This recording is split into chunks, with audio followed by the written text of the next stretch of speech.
I would assume that most people are familiar with your work. I've seen Headbanger's Journey or one of the other movies, which means I don't think we need to go into detail there. But the interesting question might be, since you started out as an anthropologist, has that influenced the way you have proceeded and done your first works, for example, Headbanger's Journey? Is that the perspective of an anthropologist on a culture? Well, it's funny you asked that, because I realized in the panel just before that I never really think of myself as an anthropologist, but then when I start talking, I start to sound like an anthropologist. So I guess it's the way I think. I mean, in essence, the anthropology perspective doesn't necessarily inform everything we do.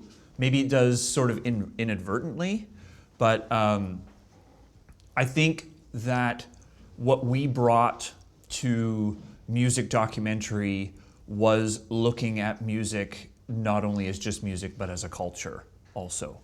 And we've applied that to hip-hop as well. So at least in those genres, we're the first to do it. I think that's it in a nutshell. I think that music has a place in society.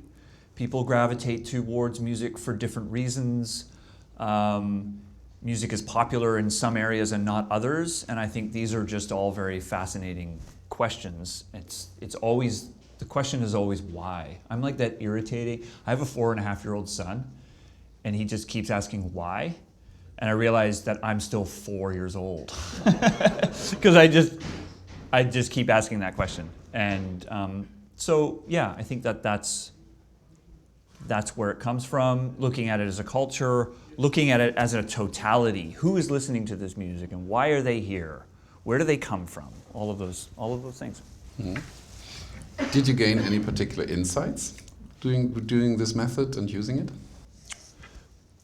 Well, I guess we did, because no one had done it before, especially with metal, and that was the reason why we structured Headbanger's Journey almost as if it was a dissertation on metal. So you had the origins, then you have the culture, and you have the environment, and then we got into the themes of the music, violence and death, religion, etc.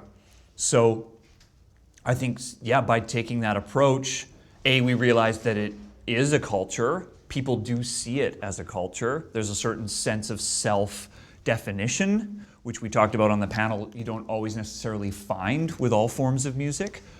So it was, at first, I don't think we realized how fruitful of a marriage it was going to be, anthropology and metal. It was my creative and business partner, Scott McFadgen, that suggested that we tell that first film through my eyes.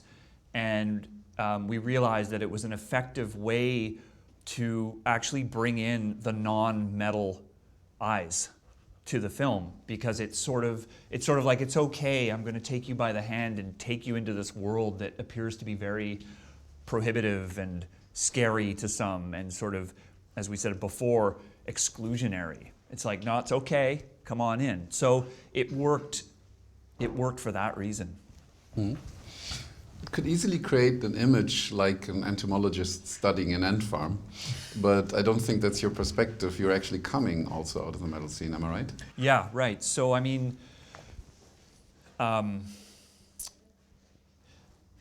there is this, without getting too academic, there's a whole discussion and debate within social science and anthropology about the pros and cons of being a quote-unquote native anthropologist. So in some ways, I am a native anthropologist, not to co-opt that word because it's very loaded, and that presents certain advantages and disadvantages.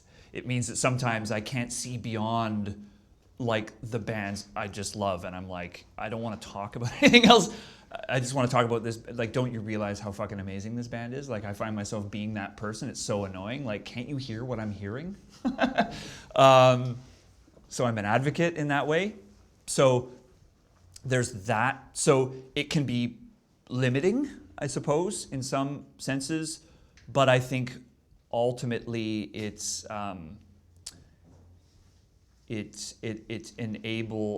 having, I guess, being an insider, so to speak, brings credibility. okay? That it allows people to see something through a participant's eyes, and therefore it carries authenticity.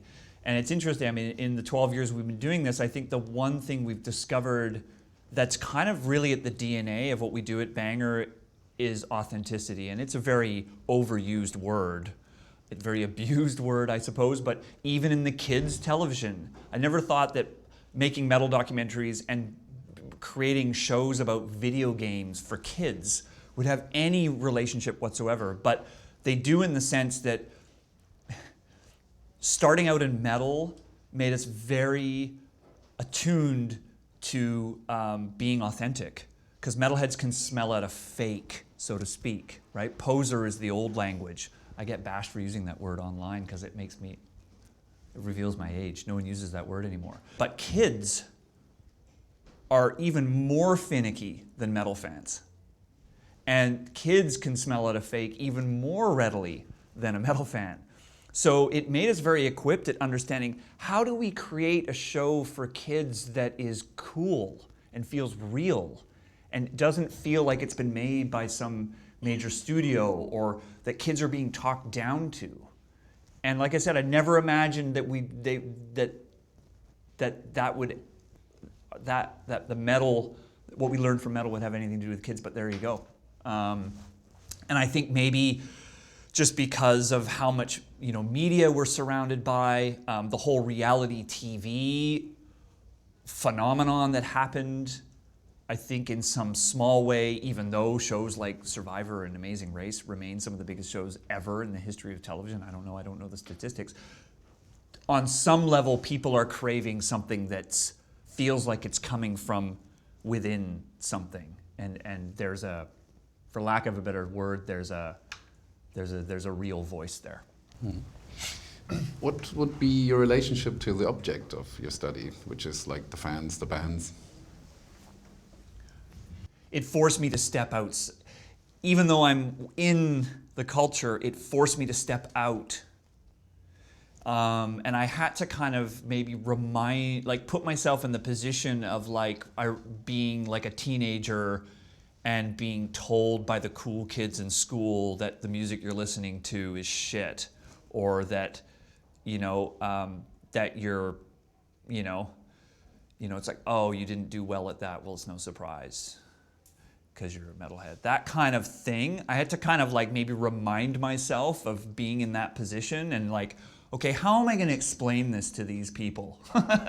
So I'm not expecting more people to like metal because of what we do, but the expectation or the hope or the goal is that more people will understand it and have appreciation for its meaning for a lot of people around the world. And I suppose that's ultimately the goal. Because I think music can be very hardwired, you discover something when you're 13 and you never really completely let go. It always triggers that part in your brain. So I'm not expecting to convert the masses. That was never really the goal, but at least bring people in and hopefully show them something fascinating. Hmm. So is it what you're doing, the revenge of the nerd? Mm-hmm. Totally. It totally is, yeah. We talked in the panel about how, to use the Marxist phrase, metalheads never really controlled the means of production. It was the punk rock kids. I'm generalizing, but when it comes to the kind of underground cultures that were emerging in the 60s and 70s and 80s, we talked earlier, punk was more urban. It was more, the punk kids were going into universities and going into the media and journalistic pursuits, and it just wasn't happening in metal. Metal kids were going elsewhere. And that's changed, partly just because of time, but also media is everywhere now, so perhaps there's more opportunities that you could be a kid in a small Icelandic village and have a blog about a certain micro-genre of metal that there's kids in bedrooms and other small places around the world that are also interested. I mean, that could never happen in the 70s and 80s when these musics and their music cultures were kind of just being formed. So it's partly technological, and it's partly just the passage of time, I think. Was it difficult sometimes to get into certain scenes? Like, for example, you said you want to create an understanding for the metal scene.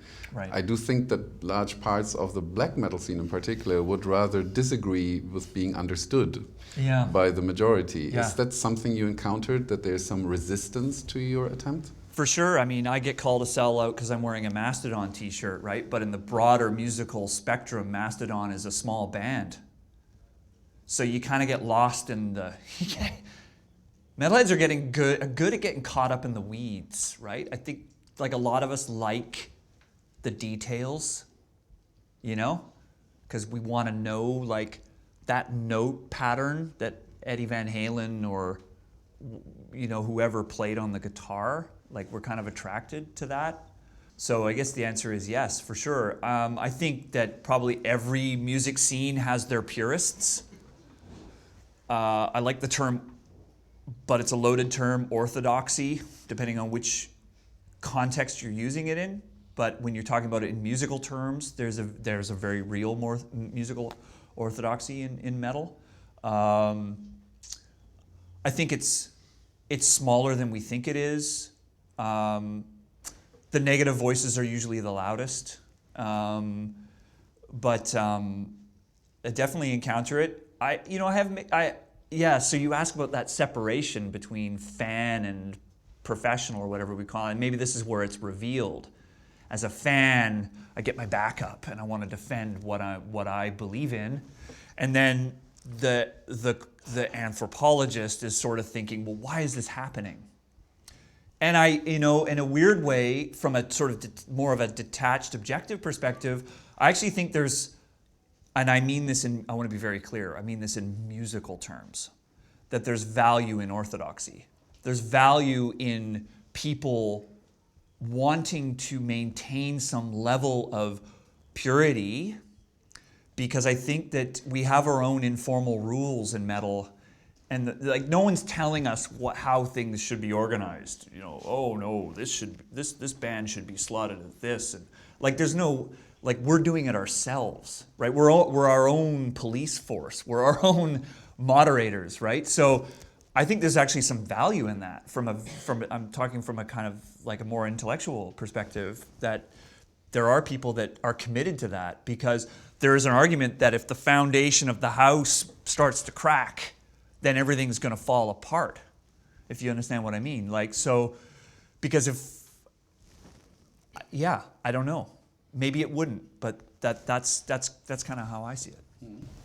I think we largely tackled now the aspect of your way of working and documenting. There is, of course, the founding of BangerTV. Mm-hmm. I think you had a very specific set of reasons to do so, which you already kind of hinted at the previous panel. Yeah. Could you explain why you particularly started your own company there? Mm-hmm. Well, we run a business at Banger, right? This is what Scott and I do. We have a staff of people that's often a lot bigger than what people realize. And so we have to be business people.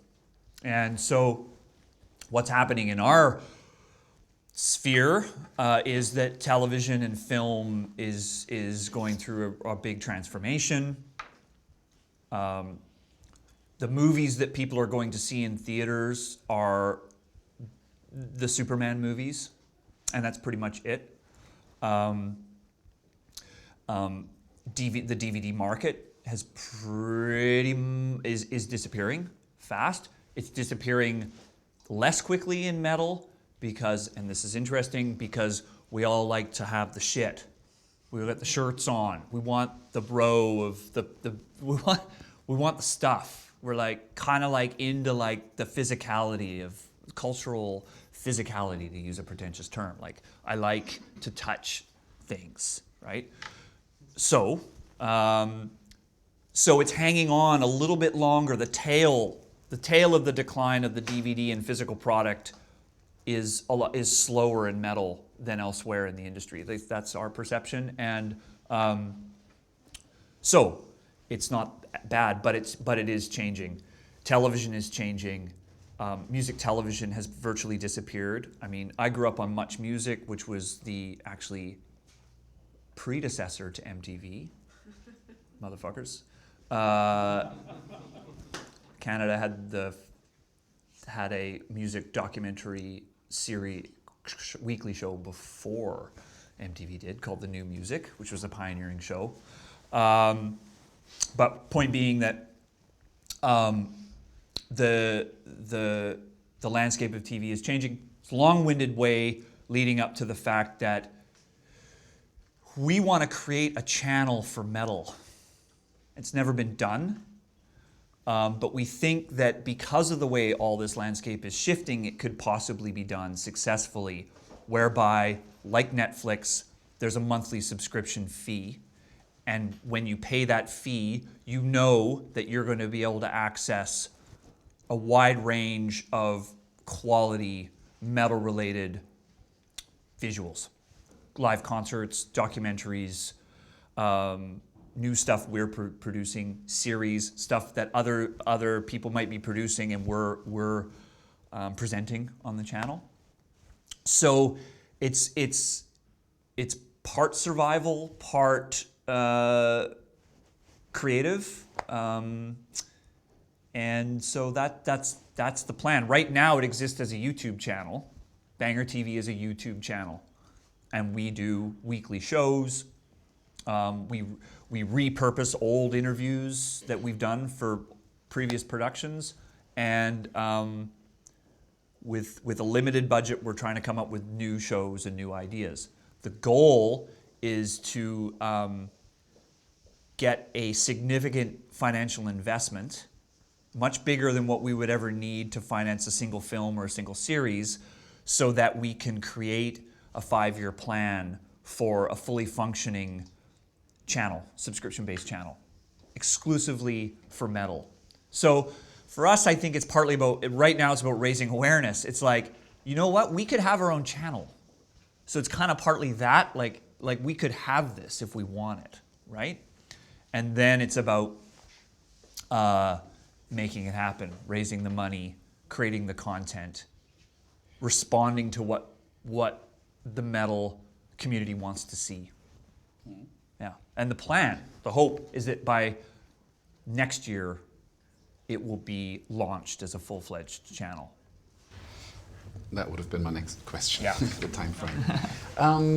Since you are in Iceland right now, and there are a lot of Icelanders, they're probably wondering, what are you up to? Right. What are you doing here? Yeah, well, you know, as an anthropologist, conventionally anthropologists would spend a year in the field with their community of study, and that's based on an old model when actually anthropologists were largely studying people who were living off the land. So you had to be there for a full year to fully understand how people are living. Okay? I've been here for 48 hours. Let me be clear. I'm not going to, come to any grand conclusions based on that. But lovely people, beautiful place. I like it here. I've been to Norway. I've been to Ireland. In terms of the landscape, that's kind of what it reminds me of. It's the closest I get in my brain. I find it fascinating because, and I'm not the first to say this, I'm sure, with a population, I think, roughly 330,000 people, it's the same size as the town I grew up in Western Canada. And yet, it's so fascinating because it feels so much bigger. Now, it's a bigger island, a much bigger island. I grew up on an island too. This is a bigger island. But it's because there's a distinct language, because there's a distinct history, because there's a distinct sense of who it seems Icelanders are. It makes it feel a lot bigger. It's really fascinating. It's like, and there's all these bands. Like, what the fuck? Like Is every Icelander in a band? Or more? 5? 3 of them played this weekend? And I found that really interesting. I don't know what it means. I don't know what that means at all. But the sense of like multifacetedness, and then I come here and then people are playing in 5 bands. I was like, this is really interesting. Like, there's a lot going on here. And so I don't know. That's my sense of Iceland so far. Beautiful place, fantastic people, and really fascinating that it's this island that's cultivated its own sense of who it is. And I think you know, like, you could go to other island nations, and I'm just hypothesizing, where you wouldn't necessarily find that, like in the South Pacific or wherever that might be. So it's got my anthropological juices rushing. Which means subscribe to BangerTV and you'll find out. So, final word from you, and then we're off. Thank you for having us. Thank you for welcoming us to your beautiful place in the ocean. And I can only hope, it's like everything we go places that we know nothing about, and then we go back home and put something together and put it out there and go, oh, I hope they like it. Because like we tried to summarize something very big in a very short period of time. So hope you like it, and I hope to be back next year.